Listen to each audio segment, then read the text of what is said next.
सोमवार व्रत कथा। सोमवार का दिन शंकर भगवान को समर्पित होता है।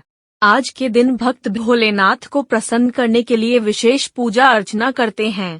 कुछ लोग आज के दिन व्रत भी रखते हैं ताकि शिव की विशेष कृपा प्राप्त की जा सके।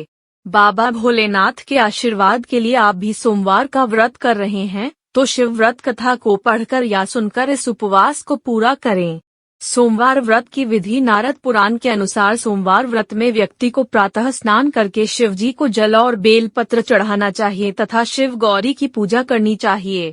शिव पूजन के बाद सोमवार व्रत कथा सुननी चाहिए। इसके बाद केवल एक समय ही भोजन करना चाहिए। साधारण रूप से सोमवार का व्रत दिन के तीसरे तक होता है, मतलब शाम तक रखा जाता है। सोमवार व्रत 3 प्रकार का होता है: प्रति सोमवार व्रत, सौम्य प्रदोष व्रत और 16 सोमवार का व्रत।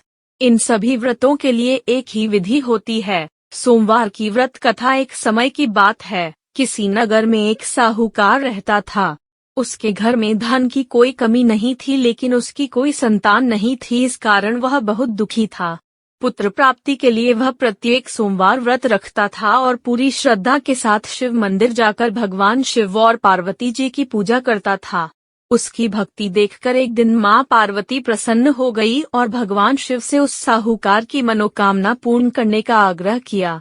पार्वती जी की इच्छा सुनकर भगवान शिव ने कहा कि हे पार्वती, इस संसार में हर प्राणी को उसके कर्मों का फल मिलता है और जिसके भाग्य में जो हो उसे भोगना ही पड़ता है। लेकिन पार्वती जी ने साहूकार की भक्ति का मान रखने के लिए उसकी मनोकामना पूर्ण करने की इच्छा जताई। माता पार्वती के आग्रह पर शिवजी ने साहूकार को पुत्र प्राप्ति का वरदान तो दिया, लेकिन साथ ही यह भी कहा कि उसके बालक की आयु केवल 12 वर्ष होगी। माता पार्वती और भगवान शिव की बातचीत को साहूकार सुन रहा था। उसे ना तो इस बात की खुशी थी और ना ही दुख। वह पहले की भांति शिवजी की पूजा करता रहा। कुछ समय के बाद साहूकार के घर एक पुत्र का जन्म हुआ। जब वह बालक 11 वर्ष का हुआ तो उसे पढ़ने के लिए काशी भेज दिया गया। साहूकार ने पुत्र के मामा को बुलाकर उसे बहुत सारा धन दिया और कहा कि तुम इस बालक को काशी विद्या प्राप्ति के लिए ले जाओ और मार्ग में यज्ञ कराना। जहाँ भी यज्ञ कराओ वहाँ ब्राह्मणों को भोजन कराते और दक्षिणा देते हुए जाना। दोनों मामा भांजे इसी तरह यज्ञ कराते और ब्राह्मणों को दान दक्षिणा देते काशी की ओर चल पड़े। रात में एक नगर पड़ा जहाँ नगर के राजा की कन्या का विवाह था, लेकिन जिस राजकुमार से उसका विवाह होने वाला था वह एक आंख से काना था। राजकुमार के पिता ने अपने पुत्र के काना होने की बात को छुपाने के लिए एक चाल सोची। साहूकार के पुत्र को देखकर उसके मन में एक विचार आया। उसने सोचा, क्यों न इस लड़के को दूल्हा बनाकर राजकुमारी से विवाह करा दूं। विवाह के बाद इसको धन देकर विदा कर दूंगा और राजकुमारी को अपने नगर ले जाऊंगा। लड़के को दूल्हे के वस्त्र पहनाकर राजकुमारी से विवाह कर दिया गया। लेकिन साहूकार का पुत्र ईमानदार था। उसे यह बात न्याय संगत नहीं लगी। उसने अवसर पाकर राजकुमारी की चुन्नी के पल्ले पर लिखा कि तुम्हारा विवाह तो मेरे साथ हुआ है, लेकिन जिस राजकुमार के संग तुम्हें भेजा जाएगा वह एक आंख से काना है। मैं तो काशी पढ़ने जा रहा हूँ। जब राजकुमारी ने चुन्नी पर लिखी बातें पढ़ी तो उसने अपने माता पिता को यह बात बताई।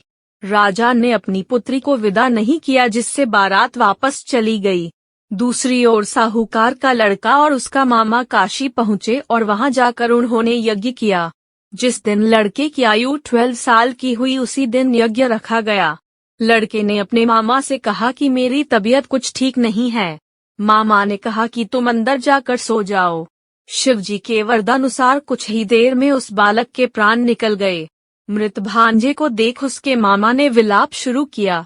संयोगवश उसी समय शिवजी और माता पार्वती उधर से जा रहे थे। पार्वती ने भगवान से कहा, स्वामी, मुझे इसके रोने के स्वर सहन नहीं हो रहा।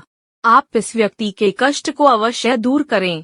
जब शिवजी मृत बालक के समीप गए तो वह बोले कि यह उसी साहूकार का पुत्र है जिसे मैंने 12 वर्ष की आयु का वरदान दिया। अब इसकी आयु पूरी हो चुकी है। लेकिन मातृभाव से विभोर माता पार्वती ने कहा कि हे महादेव, आप इस बालक को और आयु देने की कृपा करें, अन्यथा इसके वियोग में इसके माता पिता भी तड़प तड़प कर मर जाएंगे। माता पार्वती के आग्रह पर भगवान शिव ने उस लड़के को जीवित होने का वरदान दिया। शिव जी की कृपा से वह लड़का जीवित हो गया। शिक्षा समाप्त करके लड़का मामा के साथ अपने नगर की ओर चल दिया। दोनों चलते हुए उसी नगर में पहुँचे जहां उसका विवाह हुआ था। उस नगर में भी उन्होंने यज्ञ का आयोजन किया। उस लड़के के ससुर ने उसे पहचान लिया और महल में ले जाकर उसकी खातिरदारी की और अपनी पुत्री को विदा किया। इधर साहूकार और उसकी पत्नी भूखे प्यासे रहकर बेटे की प्रतीक्षा कर रहे थे। उन्होंने प्रण कर रखा था कि यदि उन्हें अपने बेटे की मृत्यु का समाचार मिला तो वह भी प्राण त्याग देंगे, परंतु अपने बेटे के जीवित होने का समाचार पाकर वह बेहद प्रसन्न हुए।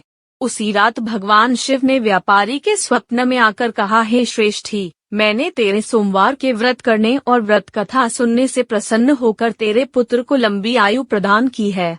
इसी प्रकार जो कोई सोमवार व